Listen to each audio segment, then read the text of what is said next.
Hello दोस्तों, आज से हम स्टार्ट करने जा रहे हैं उत्तर प्रदेश लेखपाल के लिए टॉप 500 क्वेश्चन पॉलिटी के। और इन 500 क्वेश्चन होने के बाद हम एक वन शॉट लेकर आएंगे जिसमें रिमेनिंग 500 क्वेश्चन होंगे।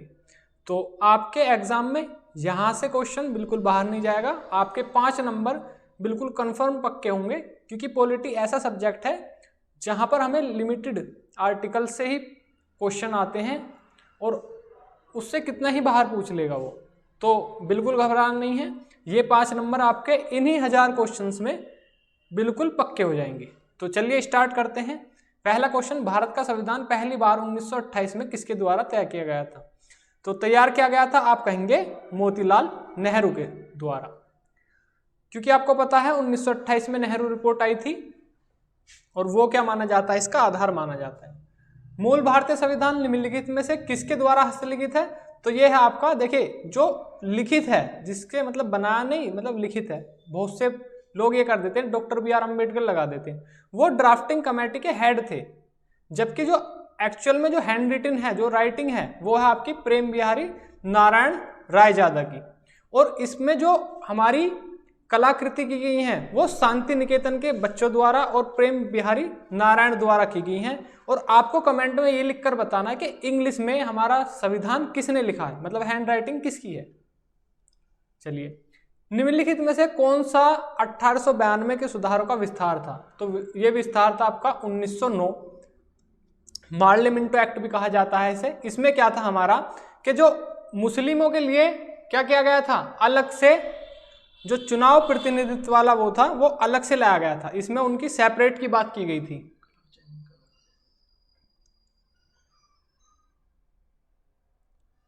तो चलिए नेक्स्ट क्वेश्चन देखते हैं। अवशिष्ट शक्तियां के विचार के लिए भारतीय संविधान ने किस देश से संदर्भ लिया है? तो ये लिया है, देखिए अवशिष्ट शक्तियां क्या होती हैं? ऐसी शक्तियां जिन पर राज्य और संघ दोनों क्या करते हैं, उसमें हस्तक्षेप कर सकते हैं, कानून बना सकते हैं। तो ऐसे जो हमारे रेसिड्यू बोलते हैं इसे इंग्लिश में, रेसिड्यू पावर, तो ये लिया गया है आपके कनाडा से। इसी प्रकार यूनाइटेड किंगडम से क्या लिया गया है, आप ये बताइए। संयुक्त राज्य अमेरिका से क्या लिया गया है? आयरलैंड से। जैसे यूनाइटेड किंगडम से रिट ली गई हैं, और हमारी क्या है, जो एक नागरिकता है वो ली गई है। इसी तरह से अमेरिका से उपराष्ट्रपति का पद लिया गया है, महाभियोग लिया गया है, आयरलैंड से डीपीएसपी ली गई हैं। तो ये सब चीजें आपको देखने हैं कि सोर्स क्या क्या है। अगला क्वेश्चन आपका, कैबिनेट मिशन योजना के तहत गठित अंतरिम सरकार का नेतृत्व किसने किया था? तो अंतरिम सरकार का किसने किया था? आप कहेंगे जवाहरलाल नेहरू ने किया था। नेक्स्ट क्वेश्चन, निम्नलिखित में से कौन भारत के संविधान की मुख्य विशेषता नहीं है? तो कौन सी नहीं है? आप कहेंगे ये सबसे छोटा लिखित संविधान, जबकि ये सब हैं 3 स्तरीय सरकार है, सार्वभौमिक मताधिकार है, राजनीतिक डीपीएसपी है। ये सबसे छोटा लिखित संविधान नहीं है, बल्कि सबसे बड़ा लिखित संविधान है। और इसमें आप मुझे ये बताइए कि टोटल वर्ड्स कितने हैं? जो संविधान है हमारा, उसमें टोटल वर्ड्स कितने हैं? आपको एक सुनकर आश्चर्य हो रहा होगा, लेकिन ये क्वेश्चन आया हुआ है जो मैं आपसे पूछ रहा हूँ। निम्नलिखित में से क्या भारतीय संविधान की मुख्य विशेषता नहीं है? तो क्या नहीं है? आप कहेंगे कि मुख्य विशेषता आपकी नहीं है प्रतिबद्ध न्यायतंत्र। कैसा है? स्वतंत्र न्यायतंत्र है हमारे यहाँ पर। नेक्स्ट क्वेश्चन, निम्न में से किसने संविधान सभा में उद्देश्य प्रस्ताव रखा? तो ऑब्जेक्टिव रेजोल्यूशन 13 दिसंबर 1946 को किसने रखा था? आप कहेंगे जवाहरलाल नेहरू ने रखा था। यही आगे चलकर क्या बन गया था? प्रेम्बल बन गया था, इसमें कुछ चेंजेस कर। अगला क्वेश्चन देखिए, भारत जैसे देशों के लिए उपयुक्त संघवाद का श्रेष्ठ स्वरूप क्या है? तो आप कहेंगे यह है सहकारी संवाद, यानी कि मिक्स इकोनॉमी जो होती है वो क्या है, हमारा बेस है। संविधान सभा का प्रथम अधिवेशन कब हुआ था? तो कब हुआ था? आप कहेंगे 9 दिसंबर 1946 को, और इसी के साथ 11 दिसंबर 1946 को दूसरा संविधान संशोधन हुआ है, और कुल मिलाकर हमारे कितने 12 अधिवेशन हुए हैं। ठीक है। नेक्स्ट क्वेश्चन, भारतीय संविधान में संघवाद निम्न में से किस देश से लिया गया है? तो संघवाद किससे लिया गया है? आप कहेंगे कि ये लिया गया है आपका कनाडा से। नेक्स्ट क्वेश्चन, माउंट फोर्ड सुधारों की सबसे महत्वपूर्ण विशेषता क्या थी? तो माउंट चैम्सफोर्ड आपको याद होगा, ये क्या था आपका कि द्वैध शासित रियासतों के मध्य शक्ति का विभाजन था। चलिए, संविधान सभा द्वारा भारतीय संविधान को कब पारित किया गया था? तो कब पारित किया गया था? आप कहेंगे 26 नवंबर 1949 को पारित किया गया था। और लागू कब हुआ था? 26 जनवरी 1950 को यह लागू हुआ था। इसीलिए इसे संविधान दिवस भी कहते हैं। जब हम हर साल देखते हैं कि संविधान दिवस किस दिन है, 26 नवंबर को मनाया जाता है। और ये कितने टाइम में बनकर हुआ था? आप कहेंगे 2 साल 11 माह 18 दिन। इसमें लगभग 64 लाख रुपए का हमारा क्या है, खर्च हुआ था। नेक्स्ट क्वेश्चन आपका 1946 की अंतरिम सरकार में कार्यकारी परिषद के उपाध्यक्ष कौन थे? तो कौन थे? आप कहेंगे जवाहरलाल नेहरू जी थे। चलिए, भारत के प्रथम गृह मंत्री इनमें से कौन है? तो प्रथम गृह मंत्री कौन है? तो आप कहेंगे कि सरदार पटेल क्या थे, उस समय भारत के गृह मंत्री थे। नेक्स्ट आपका भारतीय संविधान कितने शब्दों का बना हुआ है? देखिए ये क्वेश्चन आ गया कि कितने शब्दों का बना हुआ है। यह है आपका 1,17,369। इसमें ऑप्शन गलत है। ये इतने टोटल वर्ड्स हैं किसमें? भारतीय संविधान में 1,17,369। भारत का संविधान लिखा गया है 2 वर्ष से अधिक किंतु 3 वर्ष से कम में। मैंने बताया आपको अभी 2 साल 11 माह 18 दिन। नेक्स्ट क्वेश्चन है आपका भारतीय संविधान को बनाया गया है तो कब बनाया गया है? आप कहेंगे रूप विधान में संघीय और भावनाओं में एकात्मता, यूनिटी। इनमें से कौन सा भारतीय संविधान की एक महत्वपूर्ण विशेषता नहीं है? तो आप क्या कहेंगे कि कौन सा नहीं है? ये इससे राज्यपाल द्वारा संशोधित किया जा सकता है, जबकि संशोधन के लिए 368 आर्टिकल होता है, एक प्रक्रिया होती है पूरी, उसके तहत इसे क्या किया जाता है? संशोधन किया जाता है। बात करते हैं निम्नलिखित में से किसने पहले 1935 में संविधान सभा का सुझाव प्रस्तावित किया था? तो ये किसने किया था? आप कहेंगे एमएन रॉय ने। एमएन रॉय को आप जानते हैं, संविधान सभा की अल्पसंख्यक की उप समिति के अध्यक्ष नाम बताइए। तो आप कहेंगे कि एचसी मुखर्जी।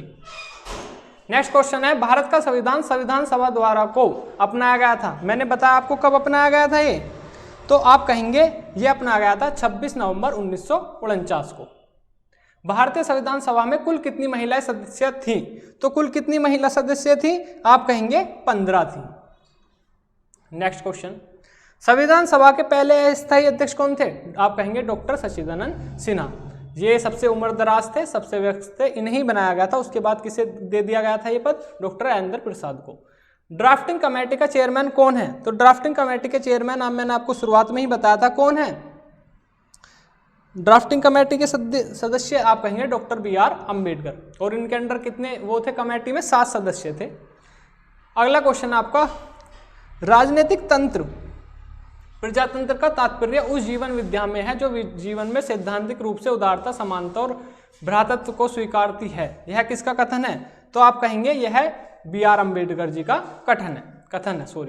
एक संघीय राज्य की सबसे अच्छी विशेषताएं हैं, तो आप कहेंगे कि जो सबसे अच्छी विशेषताएं होती हैं वो होती हैं आपकी एकदलीय नहीं, सैन्य शासन नहीं, राजधानी में पूर्ण शक्ति नहीं, केंद्रीय और स्थानीय सरकारों के बीच शक्तियों का बंटवारा। तो आप कह सकते हैं कि हाँ ये हो सकती है, ठीक है, एक अच्छी विशेषता। भारत के संविधान का भाग एक किससे है? आप कहेंगे संघ और उसके राज्य क्षेत्र से संबंधित है। निम्नलिखित में से किस अधिनियम द्वारा बर्मा को भारत से अलग किया गया था? तो किस अधिनियम द्वारा किया गया था? आप कहेंगे भारत सरकार अधिनियम 1935 के तहत। अगला क्वेश्चन आपका भारतीय संविधान का कौन सा अनुच्छेद कहता है कि हम भारत राज्यों का एक संघ होगा? तो आर्टिकल 1 का 1 कहता है। चलिए नेक्स्ट क्वेश्चन आपका भारत की स्वतंत्रता के समय कितनी रियासतें आधिकारिक तौर पर मौजूद थी? तो आप कहेंगे ये थी आपकी 565। संविधान का अनुच्छेद 1 भारत को घोषित करता है, क्या करता है घोषित? आप कहेंगे कि ये घोषित करता है आपको संघ राज्य और राज्यों का संघ। नेक्स्ट आपका किस वर्ष में उत्तर प्रदेश के हिमालय क्षेत्र में उत्तराखंड नामक नया राज्य बनाया गया था? तो आप कहेंगे 9 नवंबर 2000 को। इसी तरह से 11 नवंबर 2000 को किसे बनाया गया था? ये आप मुझे कमेंट बॉक्स में लिखकर बताइए। भाषा के आधार पर राज्यों का पुनर्गठन किस वर्ष में किया गया था? तो किस वर्ष में किया गया था? आप कहेंगे जो राज्य पुनर्गठन आयोग आया था 1956 में एक्ट, जिसके हृदयनाथ कुंजरू, KM पन्नीकर सदस्य थे और फजल अली क्या थे? ये इसके अध्यक्ष थे। अगला त्रिपुरा को कब भारत के पूर्ण राज्य का दर्जा दिया गया था? तो कब दिया गया था? आप कहेंगे 1972 में दिया गया था। इनमें से कौन सा कारक नहीं है जो भारतीय संविधान के निर्माण में योगदान करता है, योगदान देता है? तो कौन सा नहीं है? आप कहेंगे इंडस्ट्रियल रेवोल्यूशन यानी कि औद्योगिक क्रांति नहीं है। भारत के संविधान की शुरुआत से होती है, किससे होती है? आप कहेंगे प्रस्तावना से होती है। सबसे पहले वही तो आता है प्रस्तावना। आपकी बुक्स में भी सबसे पहले इधर दिया होता ना, लेफ्ट पेज पर या इस पे फ्रंट पेज पर, भारत के संविधान की प्रस्तावना में किस प्रकार की स्वतंत्रता का उल्लेख किया गया है? तो किस प्रकार की स्वतंत्रता का उल्लेख किया गया है? आप कहेंगे कि इसमें स्वतंत्रता का अर्थ है विचारों की स्वतंत्रता, धर्म और उपासना की स्वतंत्रता, विश्वास की स्वतंत्रता, आर्थिक स्वतंत्रता। तो ये कहा गया है इसमें इन सभी के बारे में, ठीक है। भारतीय संविधान में सामाजिक समानता का अर्थ है, तो सामाजिक समानता का अर्थ क्या है? समाज के सभी वर्गों के लिए समान अवसर।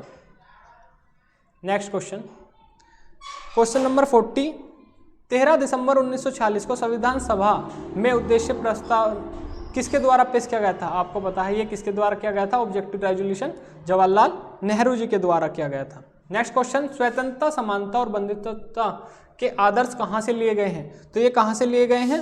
आप कहेंगे फ्रांसीसी संविधान से लिए गए हैं, यानी कि फ्रांस से लिए गए हैं। भारत के संविधान की प्रस्तावना को कहा जाता है, क्या कहा जाता है? आप कहेंगे आमुख कहा जाता है, यानी कि प्रेम्बल कहा जाता है। नेक्स्ट क्वेश्चन है आपका, भारतीय संविधान की प्रस्तावना एक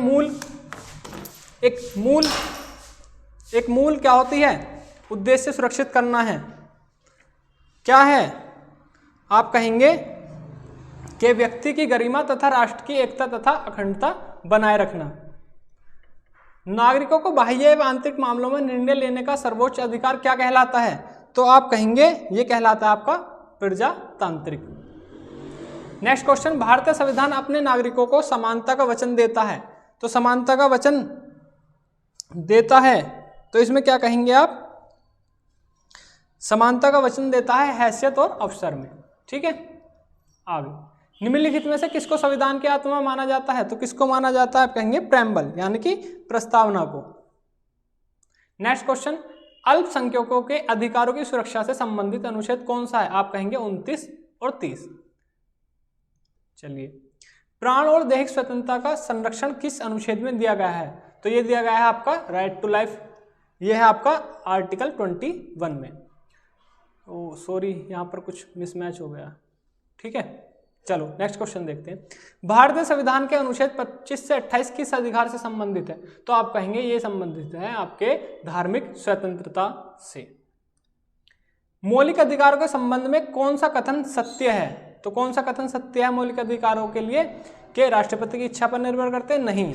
उम्र पर आधारित? नहीं। राष्ट्रीय आपातकाल के दौरान निलंबित हो सकते हैं? कि हाँ ये तो हो सकता है, मतलब कुछ हद तक हो सकते हैं। चलिए, शोषण के विरुद्ध अधिकार में कौन सा निषेध शामिल नहीं है? तो शोषण के विरुद्ध जो है आपका कौन सा नहीं है? आप कहेंगे कि ऑप्शन नंबर बी आपका अस्पृश्यता यानी कि अनटचेबिलिटी, आर्टिकल नंबर 17, ये क्या है आपका? नहीं है इसमें। किस याचिका, रिट का अर्थ है सूचित होना या प्रमाणित होना, तो प्रमाणित होना आप सभी को पता है क्या होता है प्रमाणित होना। देखिए 5 तरह की रिट होती हैं, आर्टिकल 32 के 2, ठीक है। उसमें 5 तरह की रिट है, हैबियस कॉर्पस, सैरिटोरी, प्रोविशन। ये हैबियस कॉर्पस जो है बंदी प्रत्यक्षीकरण होता है ना। क्यू वारंटो, अधिकार परीक्षा, यानी कि किस इच्छा से आपने इसको बुलाया है या इसको प्रमाणित करा है, तो ये क्या होता है आपका? आप कहेंगे उत्प्रेक्षित। ये क्या करता है? सैरिटोरी। सैरिटोरी में क्या होता है आपको, और प्रोविजन, ये दोनों सेम से होते हैं। इसमें जो आपके अधिकार क्षेत्र से या उसके ये अगर फैसला दे दिया जाता है तो ऊपर वाली कोर्ट क्या करती हैं, उस पर सैरिटोरी लगा सकती हैं। ये निर्णय के बाद का होता है, ये निर्णय से पहले का होता है। अगर निर्णय से पहले लगाया जाता है तो वो प्रोविजन है, और निर्णय के बाद लगाया गया है तो वो क्या है? सैरिटोरी है। चलिए, भारतीय संविधान के अनुच्छेद 19 में कौन सा अधिकार शामिल है? तो 19 में क्या है? आप कहेंगे वाक और स्वतंत्रता। 19(1) से लेकर 6 तक, और 19(1) के 1 में ए से लेकर किस तक है? एफ, जी, ठीक है, जी तक है आपके 7, जिसमें एक आपका कट कर दिया गया है, जो आर्टिकल किस में पहुंचा दिया गया है? 300 में, राइट टू प्रॉपर्टी, ठीक है।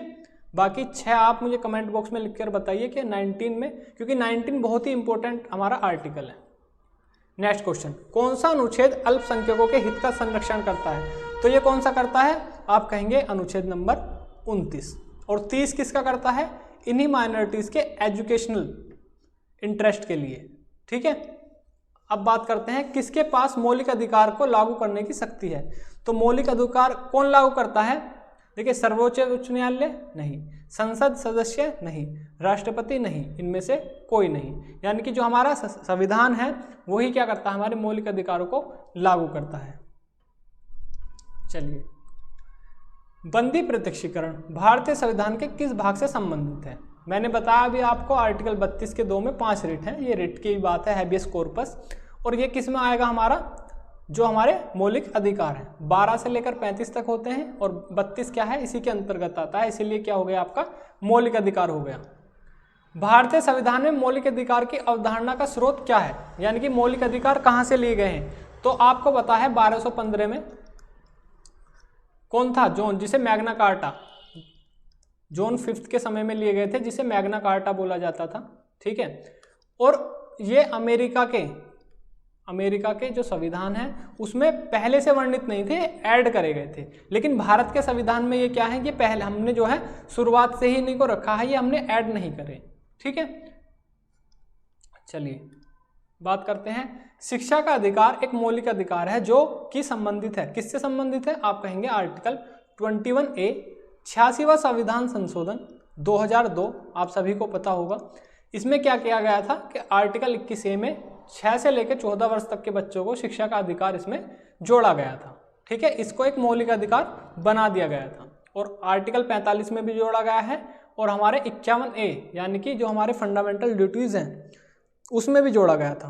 तो सर्व शिक्षा अभियान का उद्देश्य किस आयु समूह के बच्चों को प्रोत्साहित करना है? तो किस वर्ष के? आप कहेंगे 6 से 14 वर्ष के, सर्व शिक्षा अभियान। तो कैसा लगा आज का आपको सेशन?